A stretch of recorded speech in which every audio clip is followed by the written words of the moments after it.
This is Kent Toussaint from Teen Therapy Center. I'm the founder and clinical director of Teen Therapy Center in Woodland Hills, California.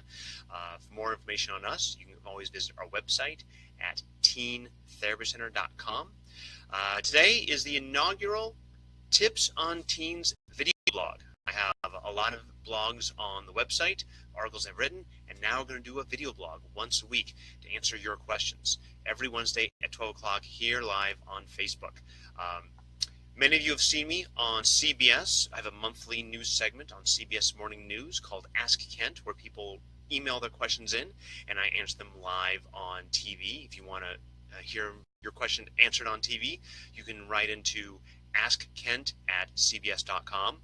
But for this, Tips on Teens, the email is tipsonteens@teentherapycenter.com, and that's what we're doing today. Let's see, what else I need to go over with you. Basically, we're going to answer the questions that keep you up at night, that keep you worried, and we're going to help, hopefully, bring you some more peace of mind. We did get a question emailed to us, and by the way, as I'm answering this question, if you have more questions or more thoughts, please make comments below, and we'll talk about those.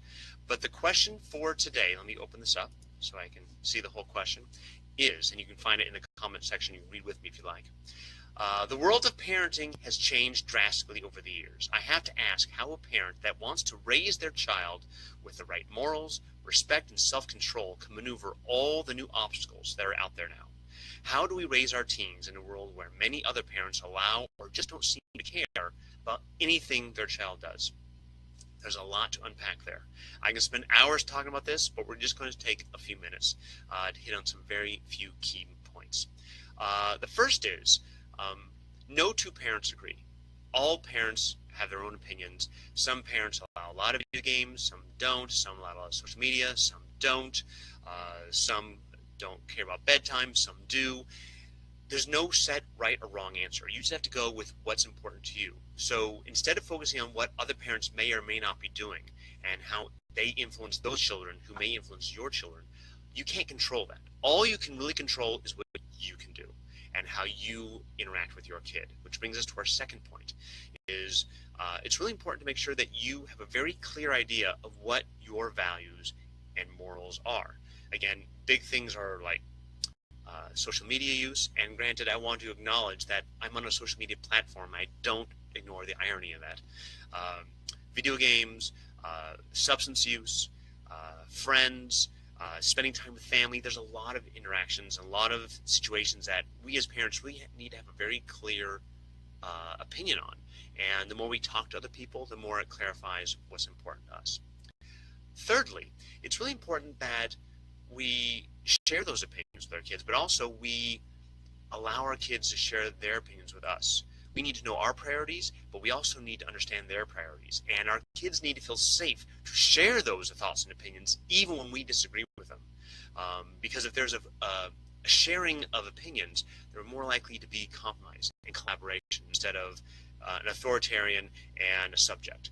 And when you have an authoritarian and a subject, anyone who feels like the discipline is thrust upon them, we generally resent it and we fight against it. So it's really important that your kid feels they are part of the team. And the way we do that, which is the fourth point, which throughout this blog every week you're going to be talking a lot about this, is maintaining a strong connection, a loving, empathic, compassionate connection with your kids, even when we disagree, even when they don't respond in the same way. We need to set the example, especially when our kids don't follow it.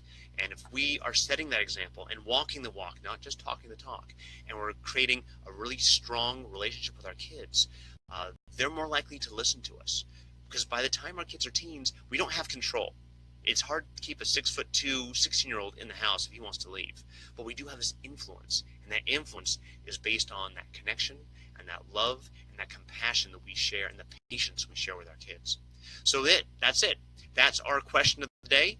Hope you enjoyed it. Please feel free to make comments. And if you have other questions, we'll be answering them throughout the week, or next week actually, next Wednesday. Again, you can email questions at tipsonteens@teentherapycenter.com, or you can just message us here at Teen Therapy Center, and we're happy to answer them. Thanks again, and for more information, please visit our website at teentherapycenter.com. Thanks, guys. Talk to you soon.